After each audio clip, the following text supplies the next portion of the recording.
Hi guys, welcome to the Make Multiverse, a channel with no main theme. So today, I'm gonna do something a little different. So, with a new James Bond movie out now, and yeah, what's up? Hi, yeah, it's me. What? Wait, no, really? No, it wasn't delayed. Let me check IGN right now. Oh, it was. Alright, well, oh shoot, it's still recording. With a new James Bond movie coming in April, I thought that there'd be no better time than to do some stuff about James Bond. Yes, I'm older than you think. So, basically what I'm gonna do is I'm gonna take a James Bond movie. I'll put some text in just to show you. And, a random James Bond game, not a movie.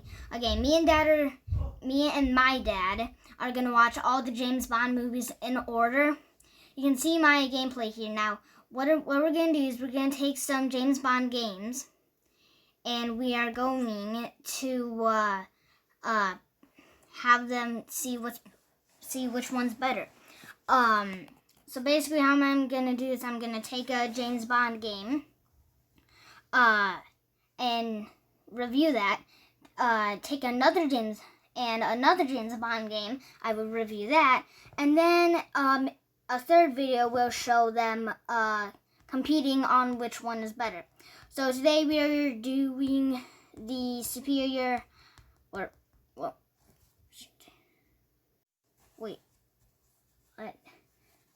Okay, apparently there are the best superior apparently is supposed to be Nightfire. Which, speaking of which, Nightfire is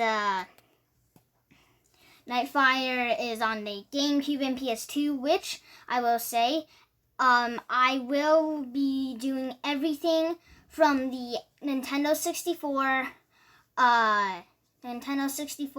and PlayStation and under. No Sega Dreamcast, no Sega titles besides the Genesis and Master System. Oh yeah, and anything. So basically, what I'm supposed to say here is today we are covering goldeneye 007. So this is on the Nintendo 64. Now I'm playing this on an emulator for 3 reasons. For one, it powers in HD, so you won't have any graphical problems. So in this review, if there's any complaints about the graphics being bad, I won't cover those because I'm playing this in HD. Second reason is I don't have a video capture card, don't know where to buy one. So yeah. And then the third and main reason is I don't have an N64 or goldeneye. In that fact, my best friend's neighbor, I talked about him in the school podcast video I did, and that is he has an N64 and goldeneye. He's 5 actually, but his dad had it and brought in all that. So now goldeneye 007. Here is the review. Let's jump right into the next level. Alright, so you see my gameplay of GoldenEye up on screen right now. Yeah, that's my gameplay. I'm good at that. So now, the chapter 1 of the review, controls. The controls are, well, if you just look at the screen right now, the selection of buttons for the N64 consists of only one joystick. Now, if you've played any type of an FPS first-person shooter today, you would know that one joystick moves you while another moves the camera. While this is the first console that actually used a analog stick, and they didn't know what to do with it, so they just tried this, And so basically what they did with that one analog stick is that move it in an angle and it'll turn the camera, but move it straight that direction and you'll move yourself that direction. So it's really hard to know that, to get into that and everything. So but once you do get that analog stick down, it's fun here throughout. I'm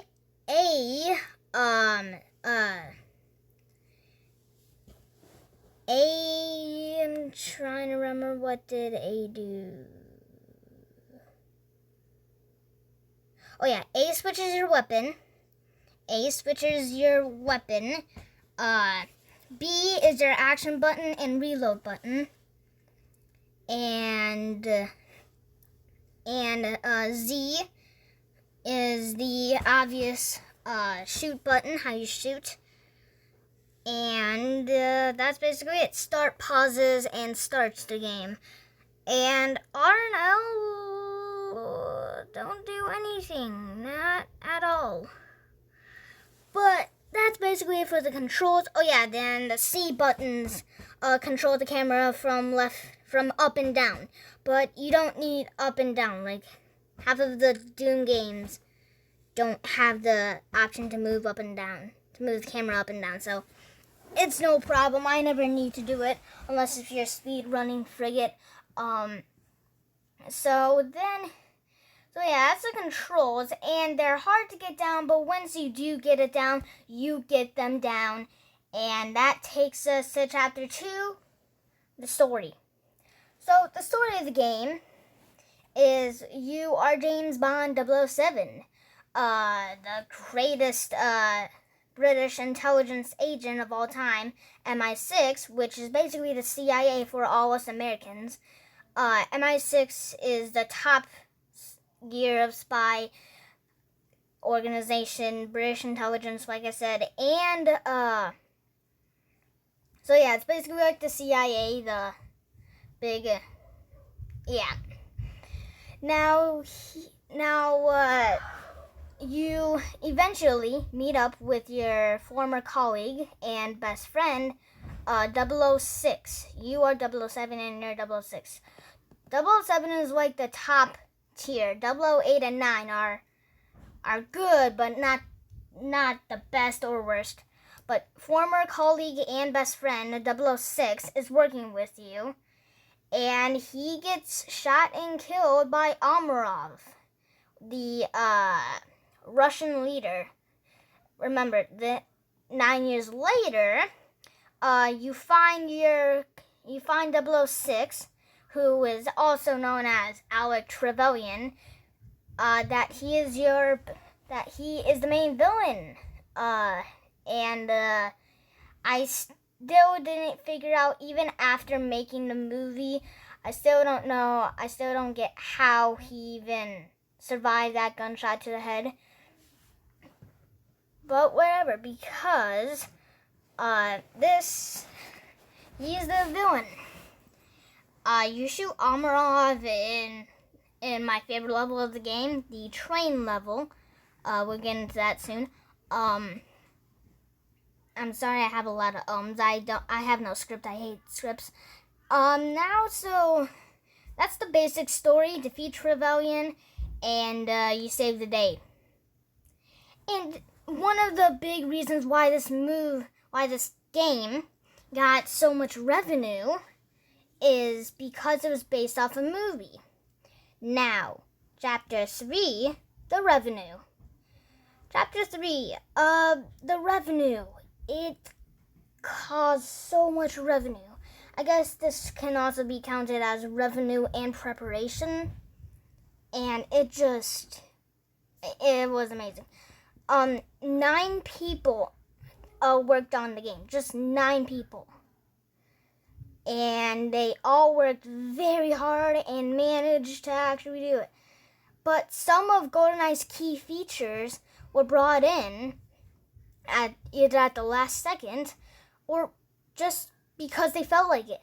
Because half of the team that at Rare, or half of the team that made the game had never worked on a game. So then they didn't know the limitations, and they weren't like other games where they just stay away from the limitations. They don't take any risks.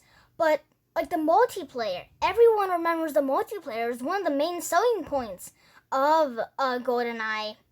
And that was because one of the game developers just decided, hey, that would kind of be fun. It has 4 controllers. That would be fun to shoot your friends legally. So they just implemented the multiplayer. But if they were experienced, they would just stay away from the limitations, reject that idea, if they even thought of it, and we would just have the one-player mode. And but the revenue was huge. There was, oh my gosh, like I'm really excited to talk about this game to kick off the bond reviewing.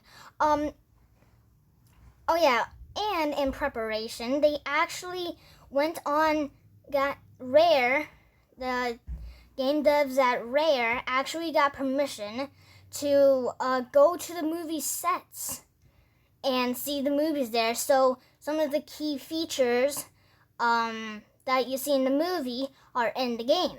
And they didn't do that by just watching the movie. They did it by going on the movie set. So that's pretty cool, I'd say. And then when the game launched, it was based off the best James Bond movie ever. GoldenEye is one of the best movies. Like, if you want good action, story, and twists, GoldenEye is a movie to go. I'd highly recommend watching the movie, as well as I'd highly recommend this game. There are commercials, lots of commercial material, and like there's also like I just can't explain it. It was so big, and it also helped the movie itself so well, even though this was made in 97. Even though this was made in 1997 and GoldenEye came out in 1995, a year before the N64 even came out, the movie was still relevant, and just what everyone would be talking about it, saying, "Hey, I got this pass. Hey, you know the key secret? What you got to do here?" Everyone would play it. Everyone would have fun with the multiplayer. Like, if in 1996 or in 1997 throughout to 2000, if you got an N64, GoldenEye, and 4 controllers, a lot of people will be asking to be your friend just so they can sleep over and play all night. And I'm not actually exaggerating. My dad actually told me a story on how people all the time did that. It may just be my dad, but I'm sure other people would do that. I think, at least. So, the revenue was huge. There was I can't tell you because I was never there, but my dad was, and he told me stories and everything about things. It's just amazing. Now, the next chapter, chapter 4, is the music. The music, oh boy, the music.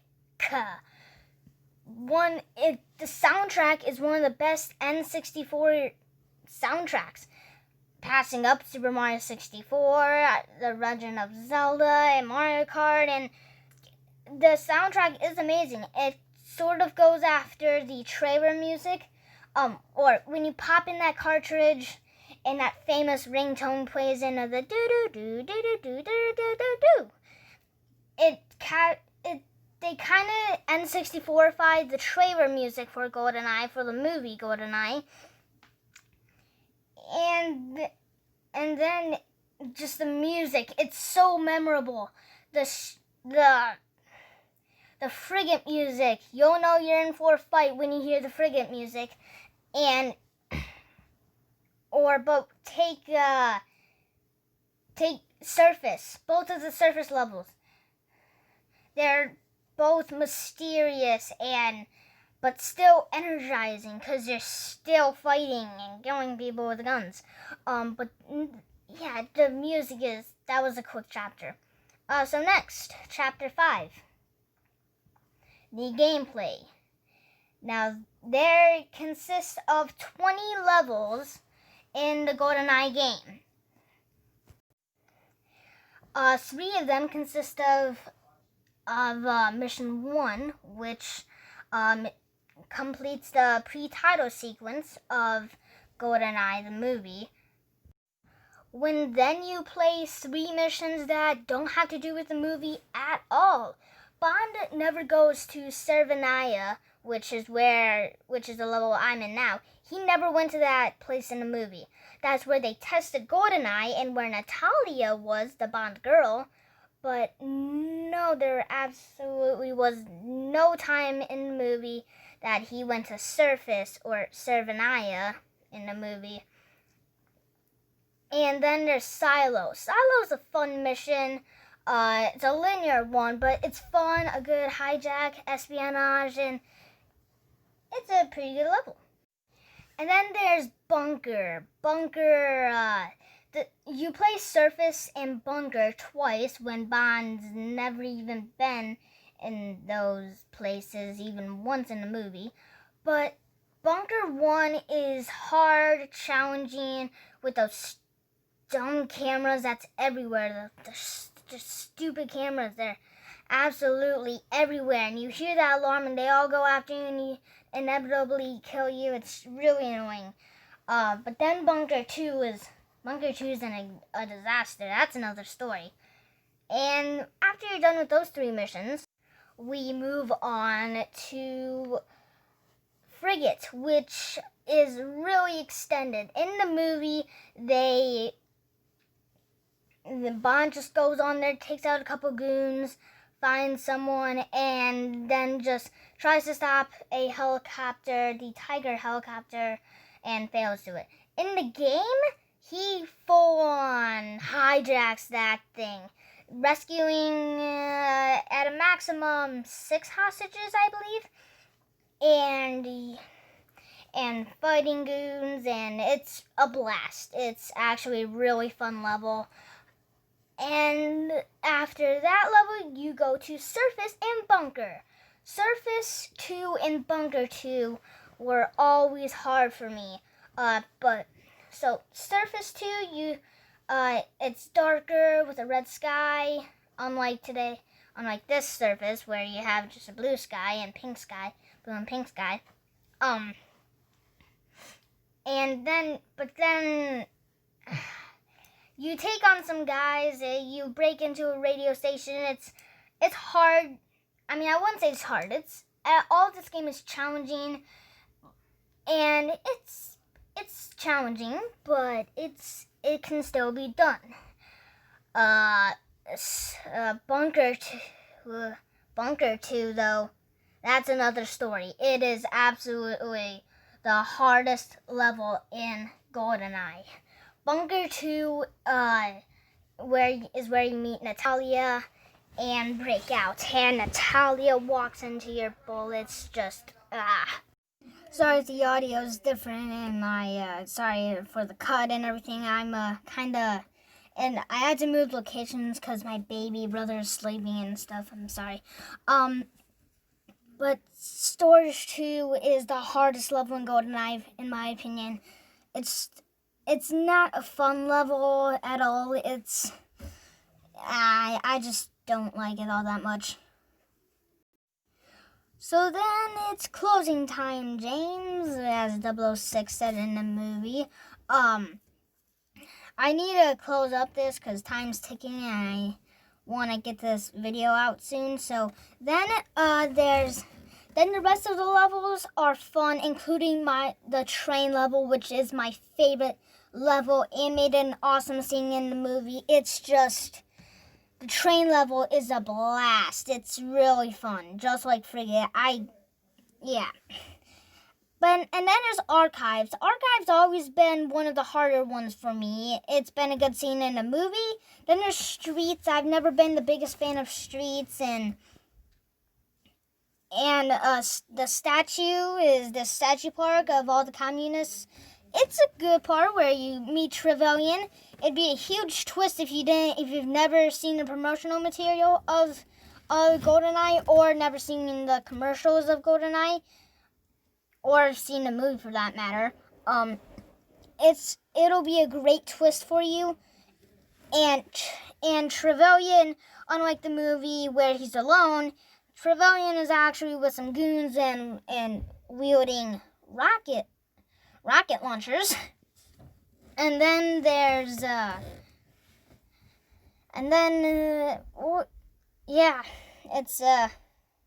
it's pretty cool.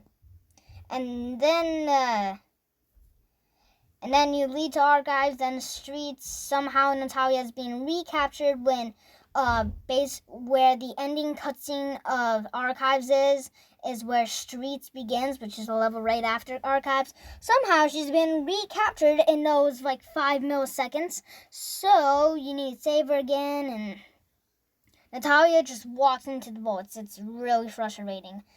Anyways, and the final level, Cradle, is pretty fun. You kill Trevelyan and everyone's safe and happy, and so that's my review for GoldenEye. It is fun, and I would give it a 9 out of 10 just for those hard levels and weird gameplay mechanics, and Natalia, obviously. But that's it. All right. Goodbye, everyone, and I will see you in another universe. Like and subscribe and stuff. And let me just go down this hatch, and I'm just gonna go to the next level. All right, bye.